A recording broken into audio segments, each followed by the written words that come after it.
Great India Times পাকাপোল human welfare society কর্তৃক আয়োজিত ভারতের ৭৯তম স্বাধীনতা দিবস উদযাপন উপলক্ষে দুস্থ গরিবদের খাদ্য সরবরাহ, শিক্ষণ সামগ্রী প্রদান এবং সাংস্কৃতিক অনুষ্ঠানের যে উদ্যোগ আজ মহান উদ্যোগ আজ গ্রহণ করা হয়েছে, তার জন্য আন্তরিকভাবে জানাই শুভেচ্ছা এবং অভিনন্দন।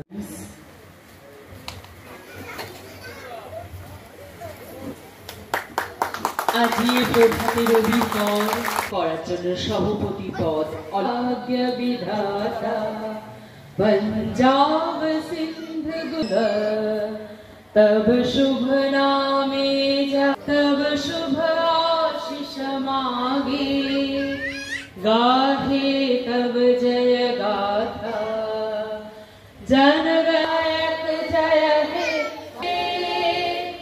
जय जय जय जय हे। Sandip Pal, chairman and founder Sampurna imagine. আহ্বান জানাচ্ছি প্রধান অতিথি Shri Sandip Pal, chairman and founder. হাবিব ও সবক এবং মেমেন্টো দিয়ে বরণ করবেন মেহেদি হোসেন মহাশয়। সরবরাহ, শিক্ষণ সামগ্রী প্রদান এবং সাংস্কৃতিক অনুষ্ঠান উদযাপিত হচ্ছে আজ।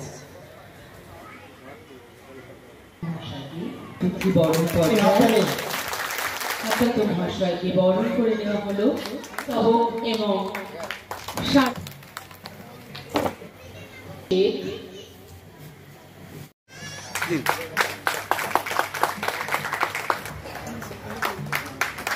শেখ শাহাবুদ্দিন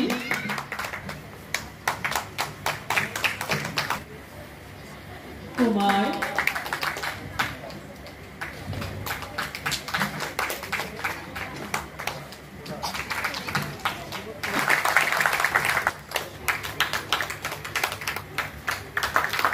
মুগ্ধ করলো।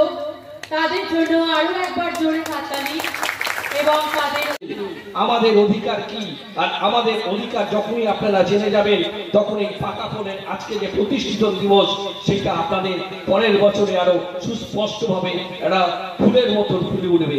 যেসব ছোটরা আমাদের ভবিষ্যৎরা এখানে ড্যান্স পারফরমেন্স করলেন, তাদের হাতে কিছু বিদ্যার জিনিস, কিছু ইনস্ট্রুমেন্ট তুলে দেওয়া হয়েছিল এডুকেশন পারপাস। তো সেইটাকে সাধুবাদ জানাই, এই চিন্তাধারাকে সাধুবাদ জানাই। এই চিন্তাধারার মাধ্যম দিয়ে দেশের বিকাশ হবে, দশের বিকাশ হবে। আর সাধুবাদ জানাই আমাদের শাইনুল ভাইকে, সাধুবাদ জানাই এই গ্রুপে যারা সম্পূর্ণ ইমাজিন ইন্টারন্যাশনাল প্রাইভেট লিমিটেড, তার কর্ণধার শ্রীযুক্ত সন্দীপ পাল মহাশয়কেও আমি শ্রদ্ধা জ্ঞাপন করছি। এর ভিতরে যে সমস্ত ব্যক্তিবর্গ এবং যারা সঙ্গে জুড়ে আছেন তারাও এখানে রয়েছেন, তাদেরও শুভেচ্ছা জ্ঞাপন করছি। শেখ সাইনুল ইসলাম আমার অত্যন্ত স্নেহের ছাত্র, যে সামাজিক কর্মকাণ্ড করবার জন্য যে উদ্যোগ নিয়েছে তাতে আশা করা যায় সুদূর ভবিষ্যতে আমাদের সমাজের অনেক উপকার হবে। যে সমস্ত ছোট ছোট ছেলেমেয়েরা এই সাংস্কৃতিক অনুষ্ঠানে নৃত্য পরিবেশন করলো, তাদেরও কিন্তু একটা পথ দেখানো হলো যে ভবিষ্যতে তারাও সাংস্কৃতিক পরিমণ্ডলে প্রবেশ করবে এবং তাদের চলার পথ আরও। সুশান্ত সরকার, সর্বভারতীয় সম্পাদক অ্যামনেস্টি ইন্ডিয়া। আজ স্বাধীনতা দিবস উপলক্ষে পাকাপোল হিউম্যান ওয়েলফেয়ার সোসাইটির আহ্বানে আমরা এখানে উপস্থিত হয়েছি। মূলত পাকাপোল হিউম্যান ওয়েলফেয়ার সোসাইটি সমাজ কল্যাণমূলক কাজে নিজেদের নিযুক্ত করেছে। আজ তার এই প্রথম পদক্ষেপ এই অনুষ্ঠানের ভেতর দিয়ে আমজনতাকে একটা বার্তা দিতে চাইছে যে কিভাবে তারা আগামী দিনে সমাজকে এগিয়ে নিয়ে যাবে বিভিন্ন ভালো কাজের ভেতর দিয়ে। এটাই আমাদের মূল বক্তব্য। সাইনুল ইসলাম, পাকাপোল হিউম্যান ওয়েলফেয়ার সোসাইটির সম্পাদক। আমি 2016 থেকে ধীরে ধীরে আমরা একটা জায়গা পৌঁছে গেছি। এই সংগঠন আমরা সকলে মিলে চালাই।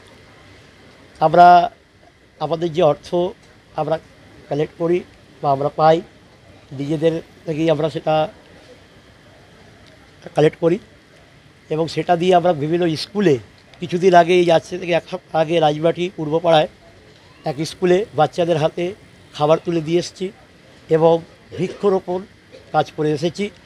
স্কুলের শিক্ষকদের বলা হয়েছে যে স্যার, ছাত্রদেরকে পুরনো দিনে ফিরিয়ে আনা হোক। তারা আমরা যেমন কি হয়, আমরা ছোটোবেলায় খেলাধুলা করেছি, যে সমস্ত এখন সেই সব বাচ্চারা খেলাধুলা করতে পারছে না, কারণ তারা এখন মোবাইল নিয়ে বেশি ব্যস্ত। এবং এই মোবাইল থেকে যাতে বাচ্চারা দূরে সরে থাকে তার জন্য আমরা স্কুলে যাচ্ছি, স্কুলে গিয়ে বলছি যে স্যার, বাচ্চাদেরকে পুরনো খেলা, পুরনো স্মৃতিগুলো আমরা যেগুলো করে এসেছি সেই সম্পর্কে এদেরকে ধারণা দেওয়া হোক, আর এরা যাতে বাড়িতে গিয়ে সেই সমস্ত কাজগুলো করতে পারে। আর সমাজের বার্তা এটা আমরা দিতে চাই যে অসহায় মানুষের পাশে আমরা দাঁড়াবো। শুধু অসহায় বললে হবে না, কারণ হচ্ছে কি, তার সঙ্গে কিছু অসহায় ছাত্র যারা অনেক ভালো পড়াশোনা করে কিন্তু তাদের পাশে কেউ নেই। আমরা সেই সমস্ত ভালো ছাত্রদের পাশে দাঁড়িয়ে এমন একটা কাজ করতে চাই যে কাজটা ওই ছাত্রের জন্য আগামী দিনে ভবিষ্যৎ গড়ে দেবে। আর আজকের আমি বিশেষ করে সম্পূর্ণার ইমাজিনের চেয়ারম্যানকে আমন্ত্রণ এই কারণে করেছিলাম, কেননা ওনার চিন্তাভাবনা আমার থেকে আরও বিশাল সমুদ্র, আর সেই সমুদ্রকে সঙ্গে নিয়ে যদি পাকাপোল কাজ করে তো আগামী দিনে দেখবেন এই সমুদ্র আর সামান্য নদী, এই দুটো মিলে কিন্তু একটা জায়গায় বিশাল বড় জায়গা দাঁড়িয়ে। পাকাপোল হিউম্যান ওয়েলফেয়ার সোসাইটির সম্পাদক শেখ সাইনুল ইসলাম।